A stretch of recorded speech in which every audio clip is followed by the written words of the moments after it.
ಕಾರ್ಯಕರ್ತರೆಲ್ಲ 3-4 ದಿನದಿಂದ ತುಂಬಾ ಬೃಹತ್ ಪ್ರತಿಭಟನೆ ಮಾಡಿದ್ದಾರೆ. ರಿವೋಕ್ ಮಾಡಬೇಕು ಅನ್ನುವಂತ ಅವ್ರ ಮನವಿ ಇದೆ. ಯಾವ ರಿವೋಕು? ಅಂದ್ರೆ ನಿಮ್ಗೆ ಸಚಿವ ಸ್ಥಾನ ಮತ್ತೆ ಕೊಡಬೇಕು. ಸಚಿವ ಸ್ಥಾನ ಸಮಯ ಬಂದಾಗ ತಗೋತೀನಿ ನಡೀರಿ, ಅದಕ್ಕೆ ಯಾಕೆ ಇದೇ ಯಾಕೆ ಏನೋ ಅನುಮಾನ ಇದೆಯಾ?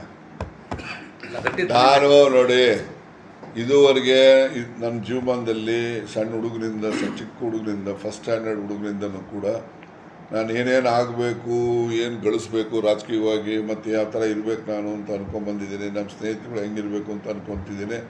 ಅವೆಲ್ಲನೂ ಸಾಧಿಸಿದ್ದೀನಿ ಇದುವರೆಗೆ. ಇದು ಹೇಳ್ತಾ ಇದೆಯಲ್ಲ, ಇದನ್ನು ಸಾಧಿಸ್ತೀನಿ, ಏನು ತೊಂದರೆ ಏನಿಲ್ಲ. ಇದೇ ಕನ್ವಿನ್ಸ್ ಆಗ್ತಾರೆ ಅಂತ ನನಗೆ ವಿಶ್ವಾಸ ಇದೆ. ಯಾಕೆಂದರೆ ಅಲ್ಲಿ ಅಲ್ಲೊಂದು ಜನಗಳು ಕೆಲವು ಡೆಲ್ಲಿನಲ್ಲಿ ವಿರುದ್ಧವಾಗಿ ವ್ಯವಸ್ಥಿತವಾಗಿ ಮಾಡೋರು ಇರಬಹುದೇನೋ ಅಂತ ಅನ್ಕೊತೀನಿ. ನಾವು ವ್ಯವಸ್ಥಿತವಾಗಿ ಯಾರನ್ನಾದರೂ ಮುಗಿಸ್ಬೇಕು ಅಂತಲೇ ನಮಗೇನು ವಿದ್ಯೆ ಬರೋಲ್ಲ ಅಂತಲ್ಲ, ನಮಗೂ ಬರ್ತದೆ.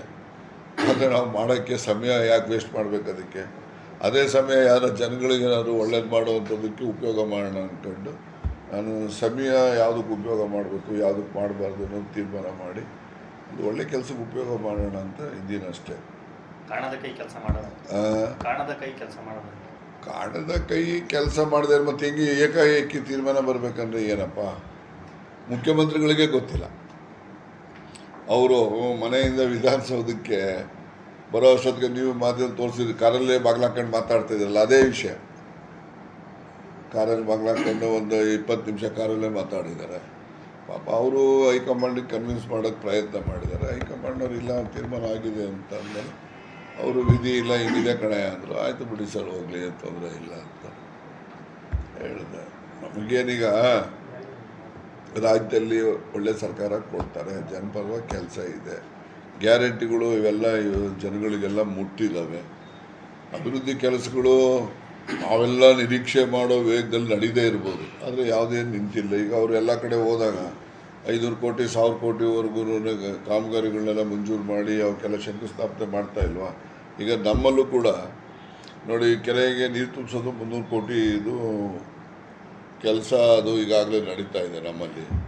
ಮತ್ತು ನಮ್ಮಲ್ಲಿ ಇಲ್ಲಿ ಅಮೃತ ಇದರಲ್ಲಿ ಮತ್ತು ಟೌನಲ್ಲಿ ರೋಡ್ಗಳ ಕೆಲಸ ಎಲ್ಲ ಶುರುವಾಗಿದ್ದಾವೆ. ಮತ್ತು ಹಳ್ಳಿಗಳಲ್ಲೂ ಕೂಡ ಎಲ್ಲೆಲ್ಲಿ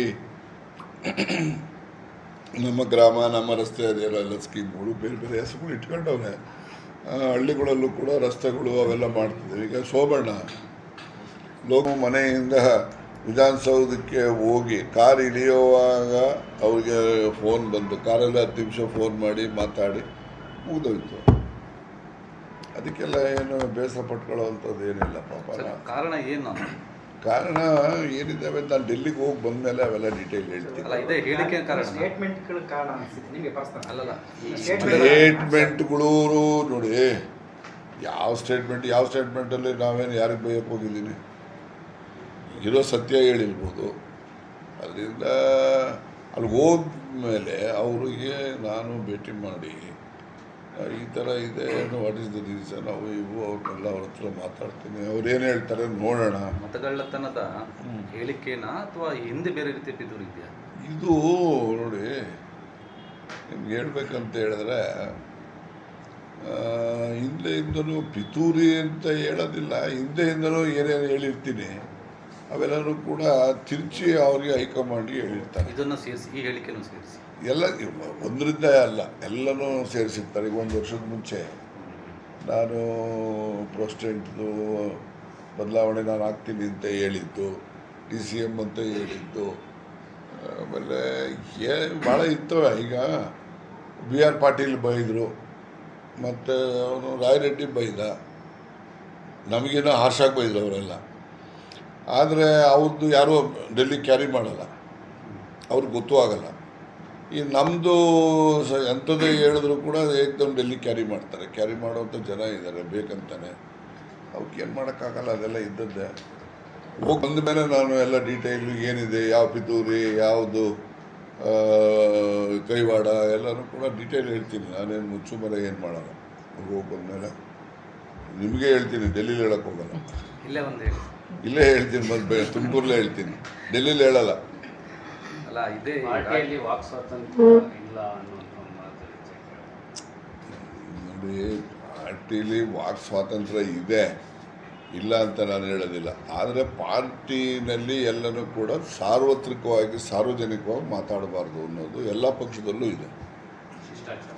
ಶಿಷ್ಟಾಚಾರ ಮತ್ತು ಪಕ್ಷದ ಮಾಹಿತಿ ಹೊರಗಡೆ ಯಾಕೆ ಚರ್ಚೆ ಆಗಬೇಕು, ಪಕ್ಷದ ವೇದಿಕೆಗಳೆಲ್ಲ ಆಗಲಿ ಅನ್ನೋದು ಇದು ಕಾಂಗ್ರೆಸ್ಗೆ ಸೀಮಿತ ಅಂತಲ್ಲ, ಇನ್ನೊಂದು ಪಕ್ಷಕ್ಕೆ ಸೀಮಿತ, ಎಲ್ಲ ಪಕ್ಷದಲ್ಲೂ ಅದನ್ನೇ ಬಯಸೋದು. ಗೊತ್ತಾಯ್ತಾ? ಅದು ಸರಿ, ಅದೇನು ತಪ್ಪೇನಿರೋದಿಲ್ಲ. ಸತ್ಯ ಅಷ್ಟೊಂದು ಕೈಯಾಗಿರುತ್ತಾ ಅಂತ ಸರ್? ಯಾರು ಸತ್ಯ ಸತ್ಯ ಅಷ್ಟೊಂದು ಕಹಿ ಆಗಿರುತ್ತೆ ಅಂದರೆ ಅದು ವಾತಾವರಣ ಎಲ್ಲ ಇರ್ತಾವಲ್ಲ, ವಾತಾವರಣ ಪರಿಸ್ಥಿತಿ ಅವೆಲ್ಲ ಅದು ಸತ್ಯನ ಕಹಿ ಮಾಡುತ್ತೆ. ಈಗ ಅಖಿಲೇಶ್ ಯಾದವ್ ಹೇಳಿದ್ದಾನಪ್ಪ, ನೀವು ನೋಡಿದಿರೋ ಇಲ್ಲೋ, ಏನಿದೆ ಫರಕ್ಕು ನನಗೂ